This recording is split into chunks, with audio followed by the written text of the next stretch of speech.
Morning students. To start with today's session of entrepreneurship, financial planning, we start with the components of financial plan. Now there are 7 components of financial. First is Performa investment decision. Second, Performa in financing decision. Third is Performa income decision. Fourth is Performa cash flow. Fifth is Performa balance sheet. Sixth is break-even analysis. Seventh is economic social variables. Out of 7 components, now first is Performa investment decision. Performa investment decision is that part of financial plan which relates to how the enterprise's funds are invested in different assets so that the enterprise is able to earn highest possible return. That is, return on investment should be good, and the estimate of various components of capital in nature, that is fixed assets and working capital, should be clearly mentioned in the part of the business plan.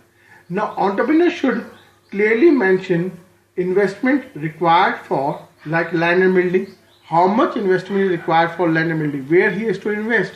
Like taking an example, if you want to start an industry, you will not buy land and building in the center of the heart. You will buy land and building in the industrial area, that too which is more suitable for you. Then plant and machinery. Which type of plant and machinery entrepreneur should buy? The plant and machinery should be that in the near future, when demand increases, the plant and machinery should be fit for it. Like taking an example, if today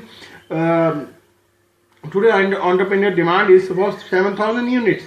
Now he has an option whether to buy a machinery which is producing 7,000 units per day, or whether to buy a machinery which is producing 8 or 9,000 per day, and the cost is not different, cost is not more. So he should go for 9,000 instead of buying a 7,000, because in near future if demand increases, then he has to again reinvest it. Then installation cost. How much installation cost is required for installing a plant and machinery. Now fourth is preliminary expenses. Preliminary expenses are those expenses which are incurred for raising funds. Then margin of working capital. How much margin is required for working capital? Working capital is the capital required for meeting day-to-day expenses.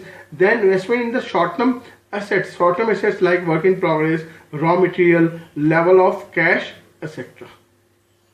Second component is Performa financing decision. Now in Performa financing decision, the entrepreneur should look for owner's fund and borrowed fund. Owner's fund is the capital invested by the owner itself, and the borrowed fund which is borrowed from the outsider. So in owner's fund, equity share capital is there. Equity share capital is that capital which is permanent capital of the firm, and it doesn't carry any liability, fixed liability on it. Now in this case, the entrepreneur should see how much equity share capital should have. Then borrowed fund is like debentures, long-term loan, long-term borrowing from bank, financial institution, etc. Now if the entrepreneur goes for borrowed fund, what will happen? The risk is there because a fixed capital, a fixed rate of interest has to be given on borrowed fund, and they can sue them if the entrepreneur is not able to pay the interest and borrow fund in time, then he can be sued. So entrepreneur should go for there should be capital structure should be such, there should be flexible, so that the entrepreneur should not have the risk. Because in case entrepreneur raises the fund through equity shareholders, what will happen? Equity shareholders, they have a right to vote. Then when they have a right to vote, they can manipulate the management. Thank you.